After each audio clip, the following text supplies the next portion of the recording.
아이고 옛날에 못 먹어봤던 것도 좀 먹어보고 씹어보려 하면 굉장히 이쪽도 아프고 이쪽도 아프고 막 그랬어요.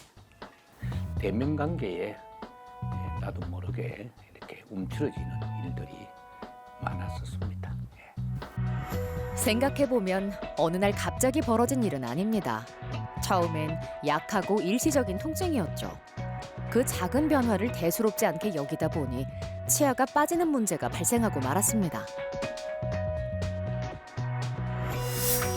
치과를 찾는 환자들은 높은 확률로 치주 질환을 앓고 있는데요. 방치하다 병을 키운 경우가 많습니다. 환자분들 중에서 치아가 한두 개 빠졌다고 해서 그냥 지내시는 분들이 있는데 이렇게 된다고 하면 첫 번째로 옆에 있는 치아들이 없는 치아가 빠진 부분으로 기울어지게 되는 등 치열이 흐트러지게 되고 또한 치아가 없는 부분 주변의 치아들이 씹는 힘을 과도하게 받아서 치아가 흔들리거나 또는 치아가 빠지게 되는 등의 여러 가지 부작용들이 있을 수 있습니다. 그래서 치아가 한두 개 빠졌다고 해서 그냥 지내는 것이 아니라 치과에 오셔가지고 임플란트나 여러 가지 보철 등의 치료를 받으셔서 치료를 하시는 것을 추천을 드리겠습니다. 치주 질환은 전 연령대에서 나타나고 나이가 들수록 유병률이 더 높아집니다. 다른 신체 부위에도 영향을 주는데요. 치주 질환과 전신 질환과의 연관성은 이미 많은 연구 결과가 발표가 되어 있거든요. 치주 질환을 방치하면 입안에 있는 세균들이 전신으로 퍼져나가서 심장, 신장, 폐 등에도 나쁜 영향을 줄 수 있습니다. 그리고 임신한 산모가 치주 질환을 앓은 경우에는 조상까지도 될 수 있다는 연구 결과도 있거든요. 그러니까 우리가 입안에서 피가 나는 경미한 증상을 가볍게 여기지 말고 심각한 문제로 받아들이고 적극적으로 치료에 임했으면 좋겠습니다. 치아는 한 번 손상되면 재생되지 않습니다. 임플란트 같은 인공 치아로 빈자리를 채워야 하죠. 하지만 자연 치아보다 좋은 치아는 없습니다. 치아 건강, 나빠지기 전에 관심을 기울여야 합니다. 꼼꼼한 진단으로 구강 건강의 중요성을 일깨우는 치주과 전문의 하홍우 원장. 정확한 판단으로 즐거운 일상을 되찾아주는 구강외과 전문의 오한석 원장.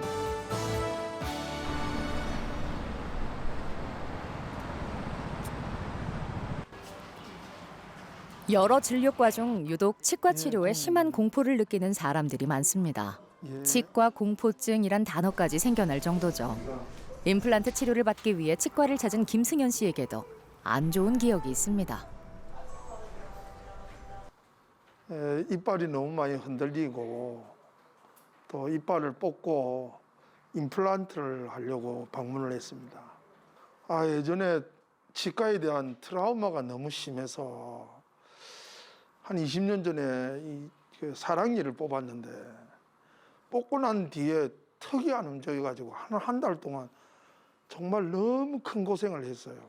그러다 보니까 자연적으로 그냥 흔들릴 때까지 두다가 어금니도 그냥 내 손으로 뽑는 그런 실정에 있었는데 또 잇몸에서 출혈이 조금 나고 나면 또 통증이 사라지고 그걸 이제 반복해왔죠. 어금니가 빠진 상태를 방치하다 보니 음식을 씹어먹는 게 가장 힘들었습니다. 치주염 때문에 잇몸이 붓고 치아도 흔들리고 있었죠. 남은 치아들마저 빠질 기미가 보이자 치과를 찾지 않을 수 없었습니다. 다행히 무통 마취가 부담감을 덜어줬는데요. 저희 병원 처음 오셨을 때 그 하악 양측 구치부는 발치가 된 상태였고 잔존치근만 남아 계신 상태였습니다. 그래서 아래 치아가 없으니까 위 치아들은 다 정출이 된 상태였고 왼쪽 치아는 치조골 결손이 심한 상태였습니다.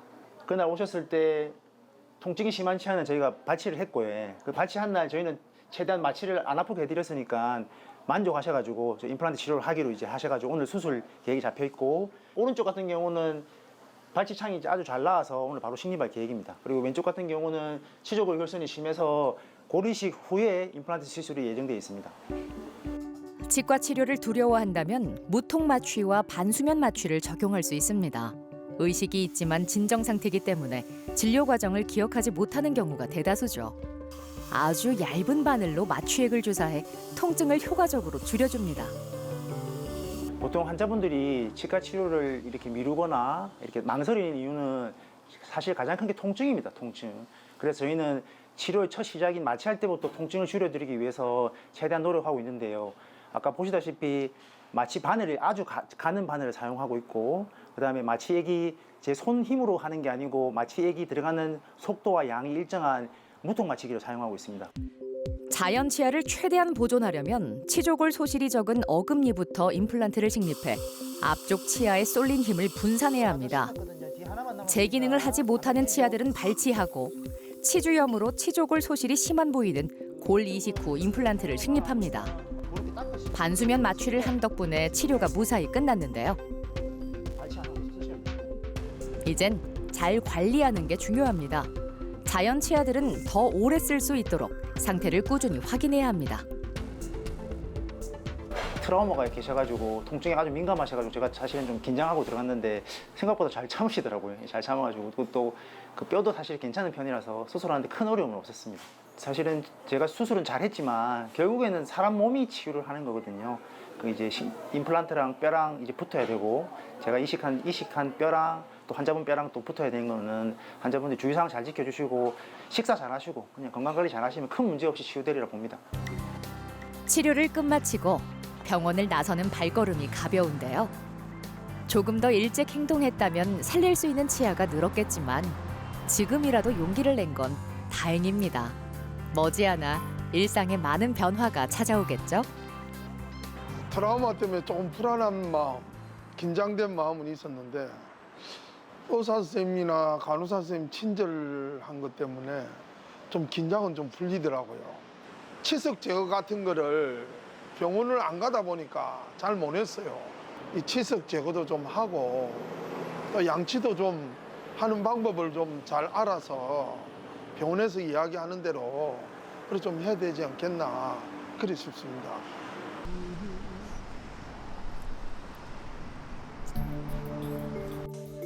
(70대인) 오세호 씨의 치아 문제를 처음부터 살펴보려면 20여 년 전으로 거슬러 올라가야 합니다. 치주염 때문에 치아들이 많이 흔들려 발치를 선택할 수밖에 없었죠. 하지만 그 후에도 이런저런 이유로 정기검진을 게을리하는 바람에 남은 치아들마저 흔들리기 시작했습니다. 한 40대 초반에 그 뭐 바빠서 잇몸 관리를 하지 못하고 치아가 안 좋아서 병원에 갔더니 그때 그 병원에서는 치아를 다 발치를 해야 된다고 하니 참 많은 상실감을 가졌고 마음이 많이 아팠습니다. 많이 좀 게을렀습니다. 게을르다 보니까 치료한 부분도 이빨이 넓어지게 되고 또 아픈 부분은 생기지고 그런 악순환이 계속된 것 같아요. 예. 2014년 병원을 찾았을 땐 치주염으로 인해 오른쪽 어금니와 앞니가 불편해 음식을 씹기 어려웠습니다. 2008년에 저희 병원 처음 내원하셨을 때 전반적으로 치주 질환이 심한 상태였습니다. 우측 상악 구치부는 식사가 힘들 정도로 많이 부어 계셨고 뼈도 많이 녹아 계셨습니다. 그래서 거기는 바로 발치하고 나서 임플란트 치료 계획을 바로 수립하였습니다. 현재는 아래턱 앞쪽에만 자연 치아가 있습니다. 남은 치아들도 완전히 건강하다고 볼 수는 없지만 6개월마다 검진을 받으면서 유지하고 있죠. 치주과와 구강외과의 협진을 통해 꼼꼼히 관리합니다. 일단은 첫 번째로 잇몸이 안 좋아서 저희 병원에 방문하신 케이스셔서 이제 잇몸 치료를 전문으로 하는 치주과 원장님이 하홍 원장님께서 중점적으로 보셨고요. 위턱 같은 경우는 치아가 다수가 빠져 있는 상태에서 수술을 광범위하게 해야 되는 경우였기 때문에 그런 경우는 수술 전문으로 하는 구강외과 원장님이 보시게 됩니다. 그래서 제가 임플란트 시술은 제가 받고요.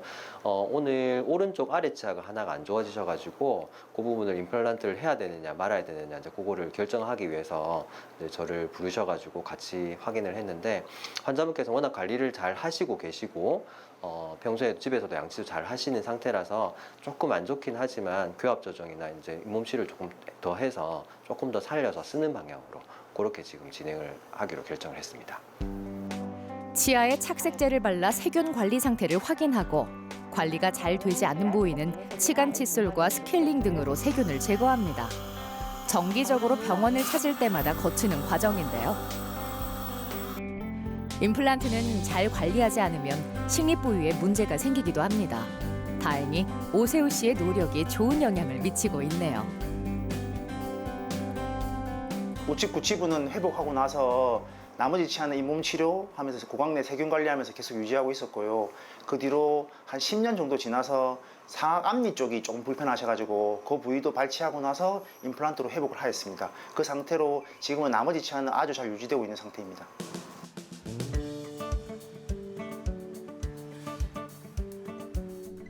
목사 출신인 오세훈 씨는 사람들을 만나는 일이 잦습니다. 함께 식사하는 자리도 많을 수밖에 없죠. 잇몸이 아프고 치아가 흔들릴 땐 수시로 난처한 상황에 놓였지만 지금은 다릅니다. 지금은 매우 좋습니다. 마음껏 먹을 수 있으니까 즐겁고 대인관계에 그렇게 깊이 생각지 않고 대접해 주신 대로 대접받고 나도 대접하고 먹는 즐거움이 인생의 반이라 안 합니까? 그래서 그 즐거움이 있으니까 너무너무 좋은 이런 삶을 살고 있습니다.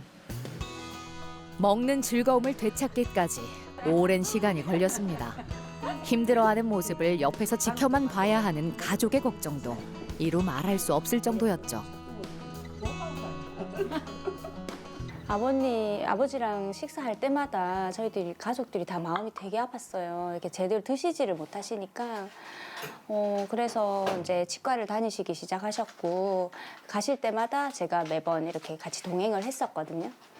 이제 정기적으로 관리를 받고 나서부터는 치아가 이제 드라마틱하게 좋아지셔가지고 지금은 뭐 가리는 음식 없이 다 잘 드시고 계세요.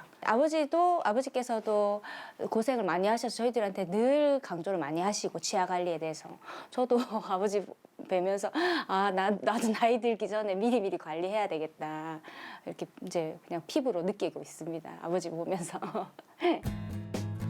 음식을 섭취한 후엔 꼼꼼한 양치질로 입안에 박테리아가 증식하는 걸 막아줍니다. 칫솔을 45도 기울인 상태에서 치아와 잇몸 사이의 치태를 제거하고 칫솔모가 닿기 어려운 부위는 치간 칫솔을 사용합니다. 5분 정도 소요되는 과정인데요. 최소 3번씩 매일 반복하고 있습니다. 전에 이빨이 아팠을 때 그 기억을 생각하면서 지금은 너무 좋으니까 그래 누가 뭐 시키는 게 아니라 스스로 양치질 그다음에 치간 칫솔 철저히 하고 있는 편입니다. 사실 저도 치과 의사지만 제가 입안에서 증상이 생겼을 때 보면 이미 진행이 많이 된 경우가 많기 때문에 특히 치과 질환 같은 경우는 증상이 없더라도 주기적으로 치과에 가셔서 검진 받는 게 중요하다고 생각합니다.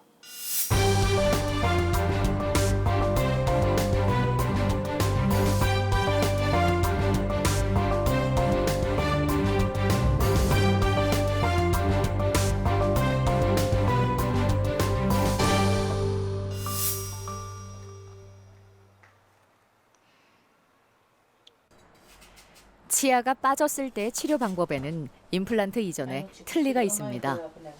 김수자 씨는 위아래 모두 부분 틀니를 사용했는데요. 시간이 흐를수록 불편한 점이 많아졌습니다. 위에는 너무 옛날에 막 이리 버릿지가 이거 연결해가지고 하는 게 너무 많아가지고 그걸 뜯으니까 오래되나니까 안에 애가 너무 상했어요.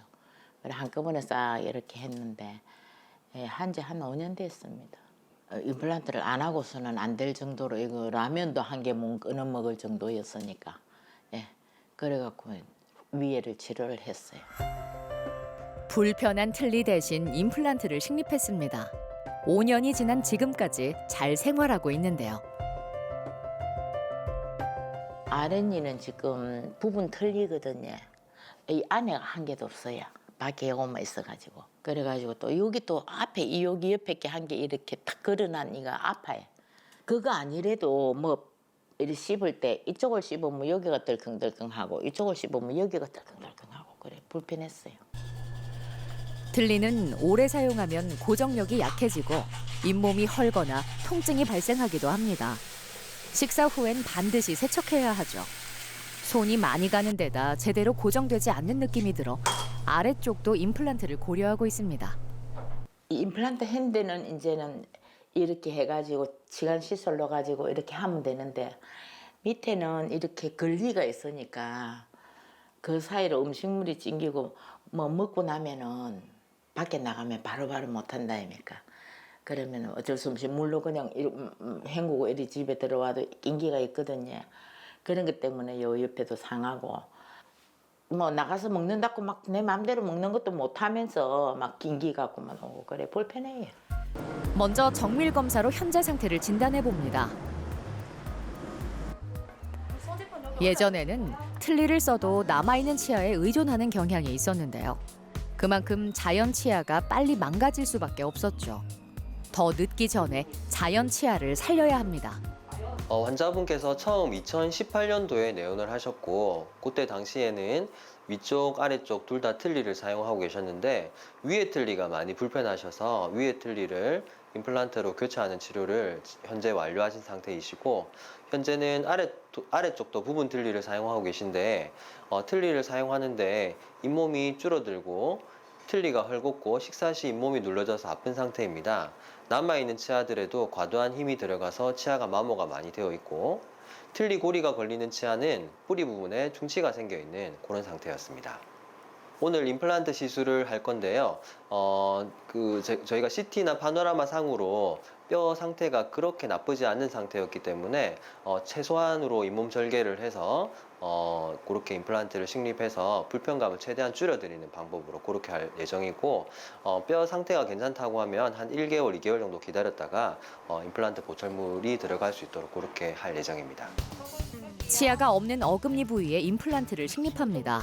다시 어금니가 생기면 저작 기능이 향상돼 먹는 즐거움이 더 커질 겁니다.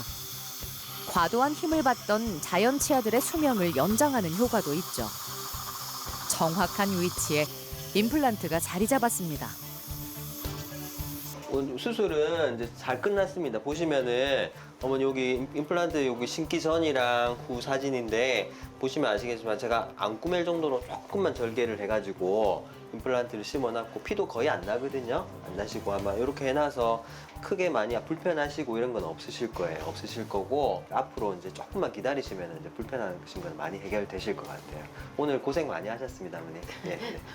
오랫동안 틀니를 사용해서 잇몸이 얇아져 있고 뼈도 조금 얇아져 있는 상태였지만 현재 상태에 맞춰서 최소한의 절개를 해서 임플란트는 굉장히 잘 식립을 하였습니다. 평소대로 집에서 양치 관리하시는 게 굉장히 중요하고요. 식사 잘 하시고 건강 잘 챙기셔서 조금만 기다렸다가 그렇게 이제 임플란트 보철이 들어갈 수 있도록 하면 될 것 같습니다. 빈 공간이 6개의 임플란트로 채워졌습니다. 윗니에 이어 아랫니까지 식사 시간이 좀 더 즐거워지겠네요. 굉장히 좋습니다. 왜냐하면 위에 거는 뺐다가 막 아물고 나서 하고 하니까 오래 걸렸거든요. 근데 이거는 뭐 그냥 떨레피 막 발치를 안 하니까 빨리 되고 좋네요. 자유롭게 팍팍 씹을 수 있는 거.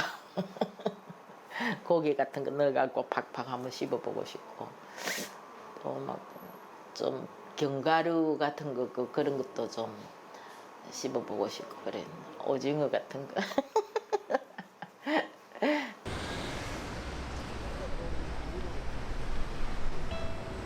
임플란트는 잇몸과 잇몸뼈의 상태, 주변 치아와의 조화 등 환자의 여러 정보를 파악한 후 신중하게 식립해야 합니다. 다른 치과에서 임플란트 치료를 받은 최신도 씨는 작년까지 부작용을 앓았는데요. 아픈 거, 턱 관절이 안 좋은 거는 오래됐습니다. 처음에 나타날 때는 이 잇몸 쪽만 좀 아팠는데 요즘 많이 심해졌을 때는 전체가 얼굴 전체도 아프고 두통까지 심하게 오고 많이 아팠습니다.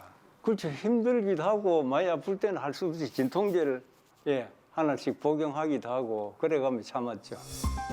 치아 높이가 맞지 않는 상태에서 임플란트 치료를 진행하다 보니 임플란트에 과도한 힘이 가해진 게 문제였습니다. 내원 당시 다수의 치아가 닳고 깨져서 치아의 씹는 높이가 많이 낮아진 상태셨습니다. 이러한 상태에서 씹는 힘이 균일하지 못하다 보니 기존의 임플란트에 과도한 힘이 가해져서 임플란트 보철이 자주 빠지고 임플란트 주변에 염증이 생겨 있는 상태였습니다. 또한 씹는 높이가 낮아져 있고 씹는 기능이 제대로 되지 않아 턱관절에도 무리가 많이 와서 턱관절 통증도 있으신 상태셨습니다. 깨지고 다른 자연 치아는 보철물로 최대한 살리고 왼쪽 임플란트는 치아 높이를 회복하고 보철물이 빠지지 않도록 지대줄을 교체했습니다. 치아와 턱관절을 보호하는 스플린트도 제작했죠. 오늘은 깨진 앞니 보철물을 바꿨습니다. 치료 후엔 치아에 가해지는 힘이 고르게 분산되고 있는데요. 그것만으로도 일상에 큰 변화가 생겼습니다. 치아의 씹는 높이를 회복하는 치료인 교합거상술에 주안점을 두고 치료를 진행하였습니다. 치료 후 치아와 턱관절 보호를 위해 턱관절 스플린트를 제작을 하였습니다. 치아가 많이 깨지고 다른 부분은 보철을 통해 최대한 살리는 방향으로 치료를 하였고, 심하게 깨지고 뼈가 심하게 녹은 치아는 발치 후 임플란트를 진행하기로 하였습니다. 현재는 씹는 높이의 회복과 턱관절 치료로 씹는 기능을 회복하였으며 턱관절 통증도 많이 없어진 상태입니다. 치료는 약 1년간 진행됐습니다. 치료에 적극적으로 임하고 치료가 끝난 후에도 꾸준히 교합 검사와 세균 관리를 받고 있는데요. 덕분에 치아 걱정만큼은 내려놓았습니다. 임플란트와 자연 치아를 조화롭게 오래 쓸 수 있도록 하려면 철저한 구강위생 관리가 중요합니다. 다수의 임플란트하고 보철이 들어가신 상태이기 때문에 철저하게 양치하시는 것과 함께 저희가 이제 치간 칫솔 사용하는 법을 가르쳐 드리고 잘 닦으시도록 그렇게 교육을 하고 있고, 이분 같은 경우는 턱관절 지금 스플린트를 끼고 계신데 밤에 주무실 때 낄 수 있도록 그렇게 저희가 교육을 잘 해드리고 있습니다.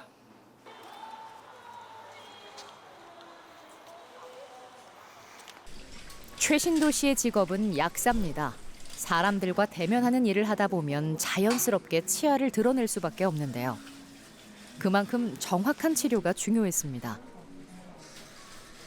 처음에는 저희가 치아가 불편하다 생각을 못했고 턱관절이 굉장히 안 좋으셔가지고 아프셔가지고요.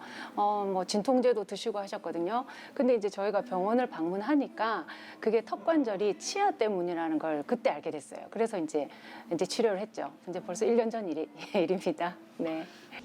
80대의 고령이다 보니 처음부터 치료 의지가 강했던 건 아닙니다. 오히려 상태가 더 나빠지진 않을까 걱정도 됐죠. 하지만 치료를 진행할수록 턱 통증이 줄고 음식도 잘 씹을 수 있게 됐습니다. 사실은 저는 이거 치료를 하면서도 지금처럼 이렇게 완전히 치아 모습이 복원될까 그 기대를 하지 못하고 의심하면서 치료를 했거든요. 그런데 치료가 끝나 보니까 지금 보시는 대로 치아는 완벽하게 복원이 됐고, 정말 이런 결과가 온다 이런 생각까지는 미처 못했는데 요즘은 너무 자랑하고 싶을 만큼 감사하고 있습니다. 노력 끝에 얻은 결실인 만큼 바쁜 하루 속에서도 치아 관리를 게을리하지 않으려고 합니다. 지금처럼만 한다면 여생을 행복한 기억들로 채워나갈 수 있을 겁니다.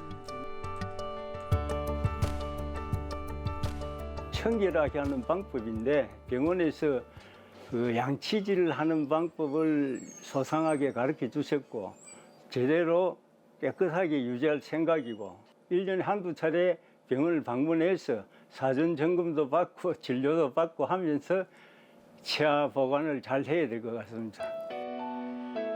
100세 시대가 도래하면서 치아 건강의 중요성은 더욱 강조되고 있습니다.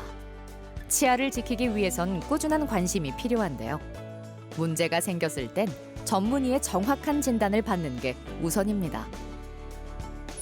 10분 양치하는 게 짧다면 짧고 사실 길다면 긴 시간인데 그 시간 투자하시면 입안에 임플란트가 없는 환자분들은 평생 임플란트 없이, 그리고 임플란트 치료를 하나라도 받으신 분들은 나머지 치아는 임플란트 없이 건강하게 치아를 유지할 수 있다고 생각합니다. 경미한 증상이 생기더라도 방치하지 마시고 치과에 가셔가지고 원인을 파악하시고 적절하게 치료 잘 받고 관리 잘 하시면 100세 시대에 평생 동안 건강한 자기 치아 가지고 오랫동안 식사 잘 하시면서 건강하게 지내실 수 있을 것 같습니다.